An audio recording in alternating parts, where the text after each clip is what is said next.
Hello guys, this is Aditya Joshi. Welcome back to our channel. I am an MBBS student, Unacademy educator, psychology major. मैंने NEET 2023 2 महीनों में पढ़ के clear भी किया था और इस वीडियो में हम देखेंगे कि 2024 के लिए फिजिक्स को कैसे टैकल करना है.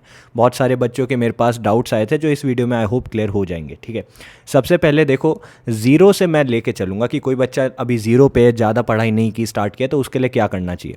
ज़ीरो से 170 प्लस आप इसके थ्रू स्कोर कर सकते हो.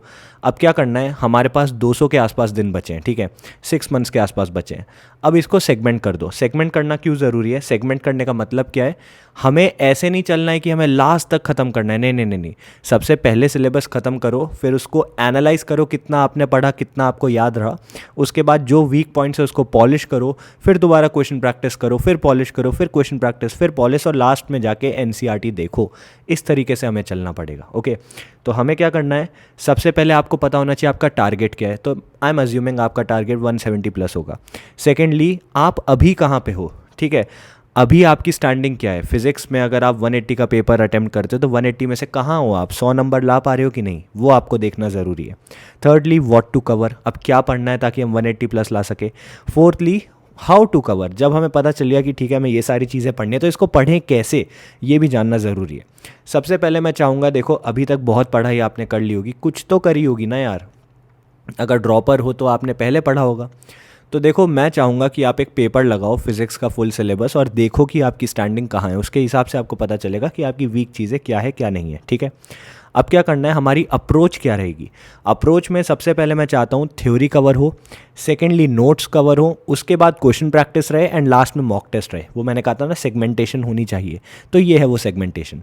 अब सबसे पहले बात करते हैं थ्योरी में क्या क्या करना है. अब थ्योरी कवर करने के लिए नोट्स हो गए, फार्मूलाज हो गए, डेरिवेशंस हो गए, ये सारी चीज़ें बहुत ज़रूरी रहती हैं.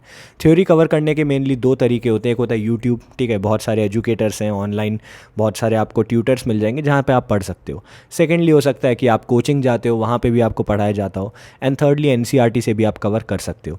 एनसीईआरटी से कवर करना मैं लास्ट में प्रेफर करूँगा ताकि वो मेमोरी में फ्रेश रहे. अभी आपको करना है तो अभी भी डेफिनेटली आप कर सकते हो.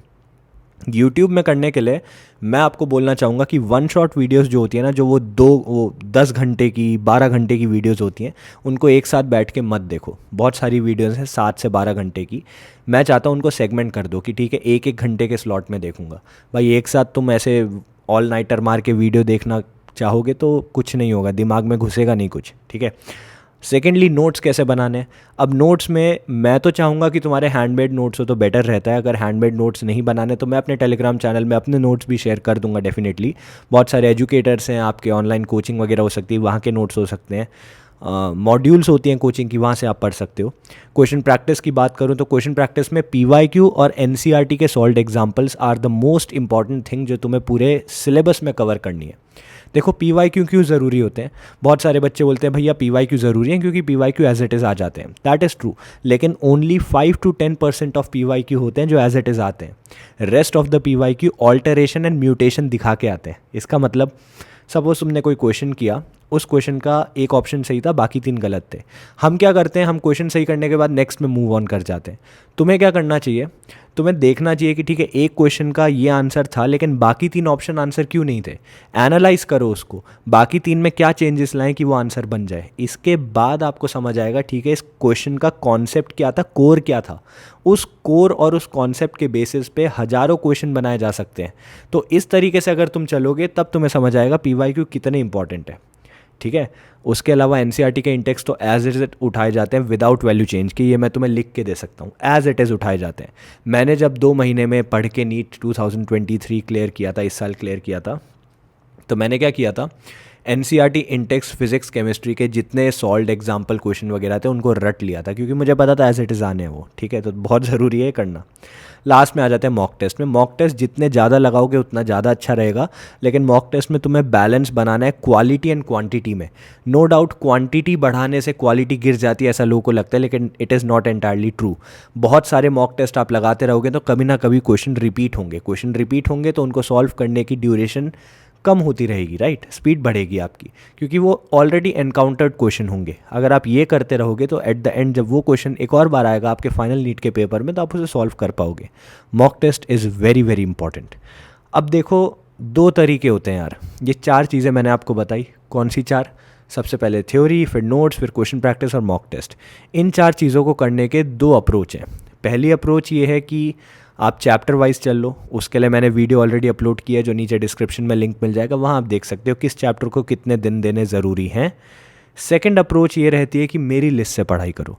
मैंने एक लिस्ट ऑफ टॉपिक्स बनाए थे फिजिक्स के लिए, जो मेरे टेलीग्राम चैनल मैंने शेयर कर रखे हैं। बहुत सारे बच्चे उसे ऑलरेडी फॉलो कर रहे हैं, अनअकैडमी वाले बच्चों को भी मैंने उसके बारे में बता रखा है। देखो, उस लिस्ट को फॉलो करोगे तो 150 प्लस डेफिनेटली आएंगे, ये मैं लिख के दे रहा हूँ आपको। उस लिस्ट से 150 प्लस के क्वेश्चन आने ही आने हैं।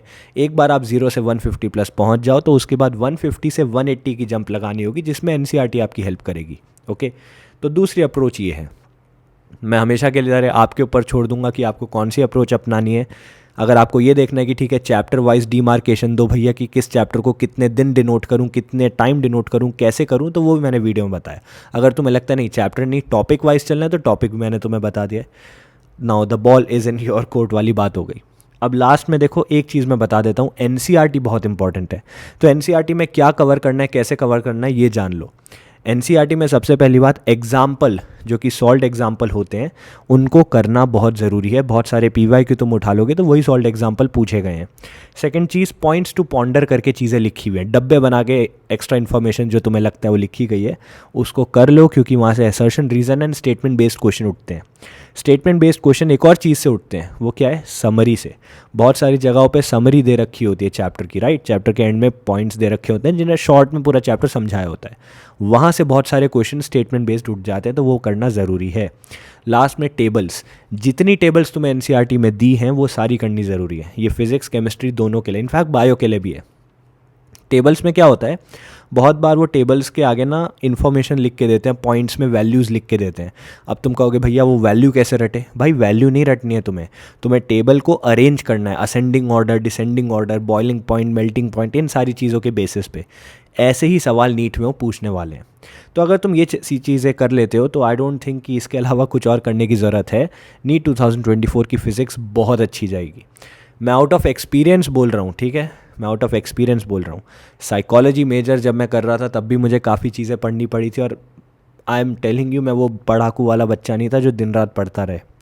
तो कम समय पे ज़्यादा कैसे पढ़ना है वो मैंने देखा। तो आपको हार्ड वर्क नहीं करना है, हथौड़ा नहीं चलाना है कहीं पे भी, कुछ भी कर रहे हो, मजदूरी नहीं करनी है, आपको स्मार्ट वर्क करना है। अब इतना टाइम नहीं बचा आपके पास, 12 महीने नहीं है, 6 महीने के आसपास है। तो कैसे क्या करना है वो देखना बहुत ज़रूरी है। I hope this video help. बहुत सारे और भी एजुकेटर्स आपको ऑनलाइन मिल जाएंगे जो हो सकता है इससे कुछ अलग बोलते हों। तो आपको जिसकी बात ज़्यादा हिट करे, जो लगे कि ठीक है मेरे लिए ये वाली बात थोड़ी ज़्यादा सूटेबल है, तो उसको आप फॉलो कर सकते हो। I hope this video helped. Thank you.